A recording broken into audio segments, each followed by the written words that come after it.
بسم الله. السلام عليكم ورحمة الله. ان شاء الله هنعمل مع بعض النهاردة المكرونة الصدف او المكرونة القواقع الكبيرة بأي مسمى. اهي هي دي المكرونة معايا اهي. المكرونة اللي هي الصدف كده او القواقع. المكرونة دي جميلة جدا جدا. هاتي بقى منها الحجم الكبير اللي هو ده. الحجم ده بيبقى حلو قوي. انا معايا هنا حلة على البوتاجاز اهي، فيها حبة مية. هي حاجتها كتير شوية بس مقاديرها بسيطة جدا، يعني طريقة الخطوات بتاعتها بسيطة جدا جدا. انا معايا هنا مية بتغلي على البوتاجاز اهي، هتغلي. هحط لها كده حبة من الملح. بسم الله.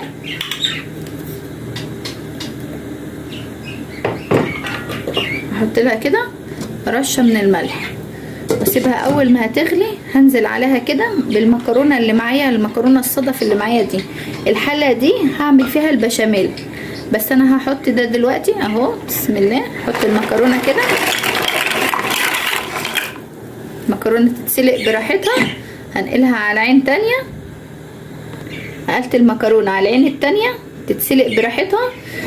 وجبت كده صينيه او طاسه او اي حاجه ان انا هعمل فيها، اشوح فيها الحشوه بتاعتي. اي حشوه. انا النهارده هعملها بالفراخ، عايزه تعملها باللحمه المفرومه ماشي، عايزه تعملها بالخضار ماشي. اي حشوه هتنفع معاكي في الوصفه دي. انا جبت هنا كده طاسه على البوتاجاز، وهنا حله. هنا هعمل البشاميل وهنا هعمل الفراخ. يلا بينا هنشوف ان شاء الله. هنعمل مع بعض وهنشوف المقادير مع بعض ايه اللي هنعمله ان شاء الله. تعالي بقى معايا كده معلقه من السمنه او الزيت او اي ماده دهنيه معاكي. معايا كده صدر من الفراخ البانيه، انا مقطعاها كده وسايبالك ده عشان اقطعه قدامك واوريك ان شاء الله بنعمله ازاي. انا بوريكي كل حاجه قدامك علشان تكوني شايفه كل حاجه بالتفاصيل. انا هستبعد الحله كده دي دلوقتي وهاجي اقطع معاكي كده علشان نبقى شايفين كل حاجه مع بعض. تعالي كده عبال ما السمنه تسخن معايا. طبعا انا لفيت كده البانيه معايا اهي، شايفه؟ بقطعها كده بالمقص. ده اللي متابعني هيعرف ان المقص ده هو اللي انا بعمل بيه كل حاجه وبيسهل عليا حاجات كتير جدا في المطبخ. شايفه؟ بقطعها كده حتت صغنونه علشان هي المكرونه معايا الحجم بتاعها بيبقى صغير، فانا مش عايزه تكون القطعه كبيره. شايفه القطعه قد ايه؟ صغنونه جدا كده. ومعايا فلفل الوان، ومعايا بصل، ومعايا مشروم. المشروم ده اختياري، لو عندك حطي، لو مش عندك خلاص. انا عشان كان عندي في التلاجة وقلت بدل ما هو يقعد عندي كده ويبوظ، لا طب ما انا هحطه في الوصفات، ادخله في الوصفة دي معايا. شايفة الفراخ اهي بقت متقطعة؟ شايفة قطع صغنونة كده زي ما انت شايفة. معايا الفلفل الالوان اهو قطعته، فلفل اصفر، فلفل اخضر، فلفل احمر. ومعايا هنا وحدتين مشروم دول هقطعهم برضو. ومعايا وحدة بصل صغيرة كده. بسم الله. هنزل كده بالبصل. بسم الله. اعلي بقى البوتاجاز وابدأ في وصفتي. اهو البصل معايا كده هيدبل معايا.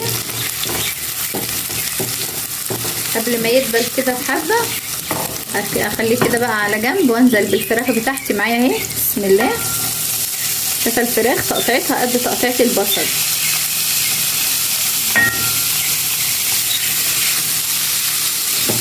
لازم بقى لما انزل بالفراخ كده تكون الطاسه معايا سخنه علشان الفراخ ما تنزلش اي ميه.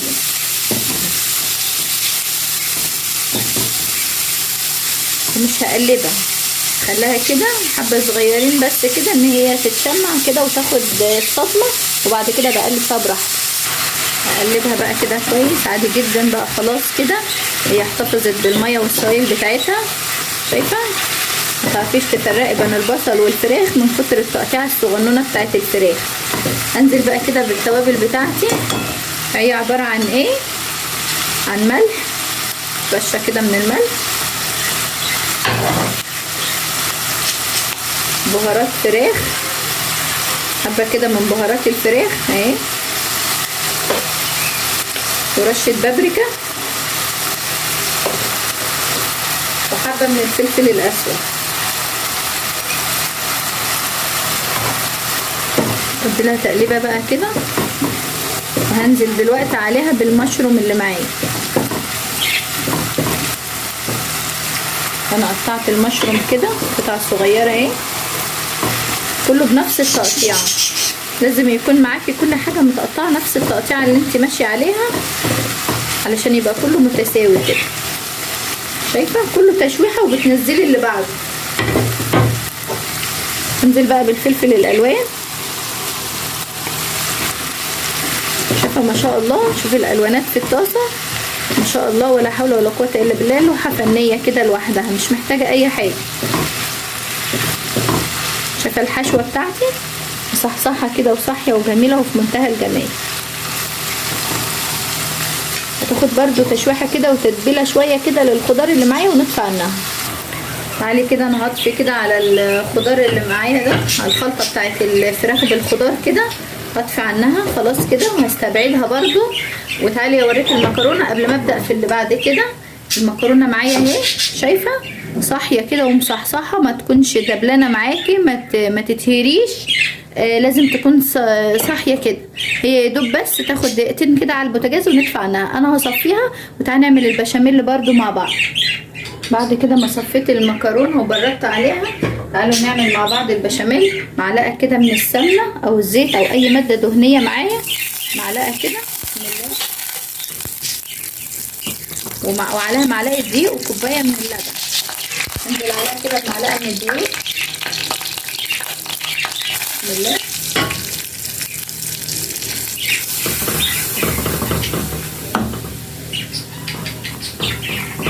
اهو كده قلبت السمنه في الدقيق كويس جدا بسم الله.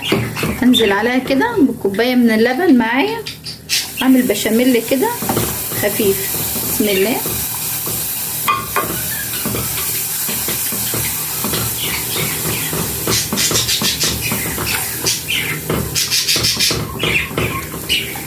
واسيبهم يتقل معايا كده شويه ويلف بقى القوام متماسك كده شويه.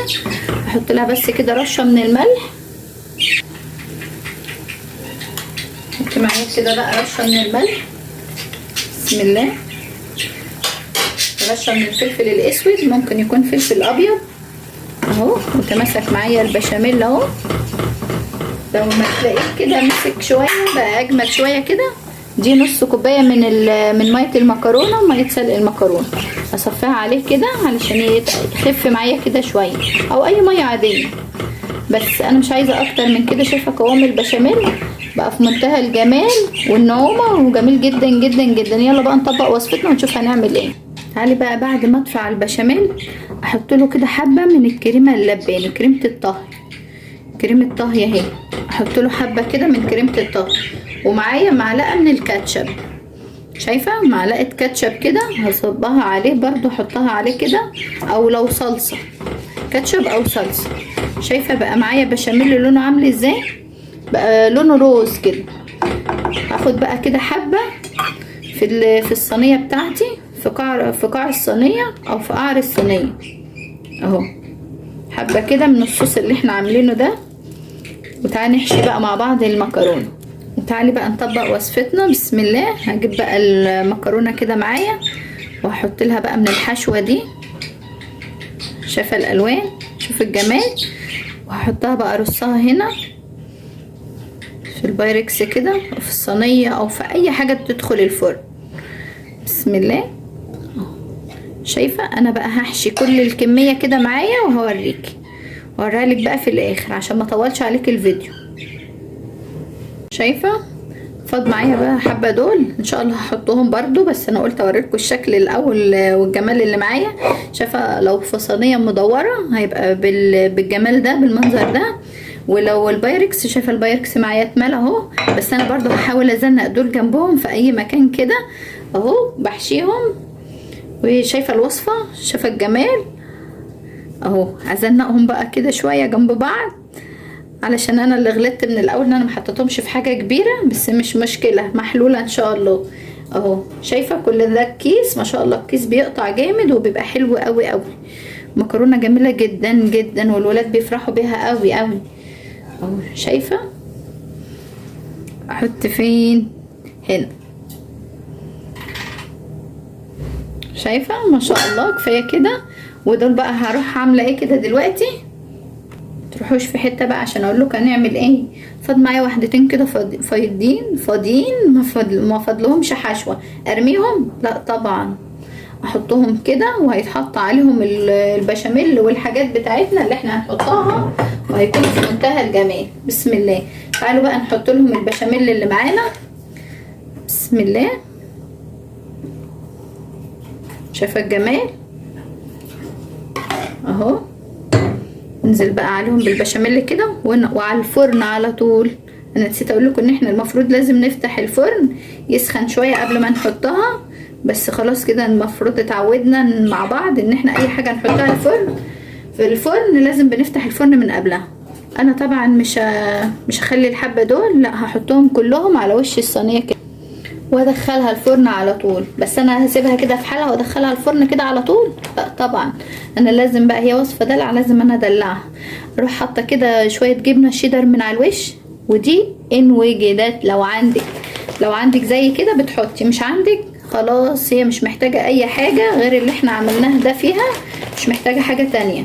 انا هحط بس حبه جبنه شيدر كده على حبه جبنه موتزاريلا وهدخلها الفرن على طول. تاخد بس كده 10 دقايق في الفرن، يعني مجرد بس ما البشاميل يمسك نفسه كده معاها مع المكرونه ويتدخلوا في بعض، اروح مخرجاها على طول. طب مطلعها فوق الشوايه تاخد اللون وخلاص على كده.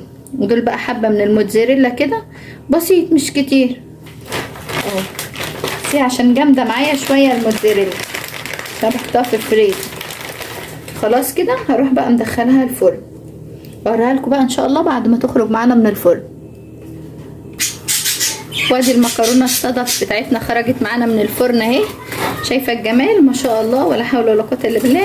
اي حاجه خضره بقى كده على الوش. ويا رب كده الوصفات اللي بعملها تكون بتعجبكم، ولو عجبتكم بقى ما تنساش تحطوا لايك للفيديو وتشتركوا في القناه لو مش مشتركين، وتفعلوا زر الجرس على الكل عشان يوصلكم كل حاجه انا هعملها لكم. واسيبكم في رعايه الله وامنه، والسلام عليكم ورحمه الله.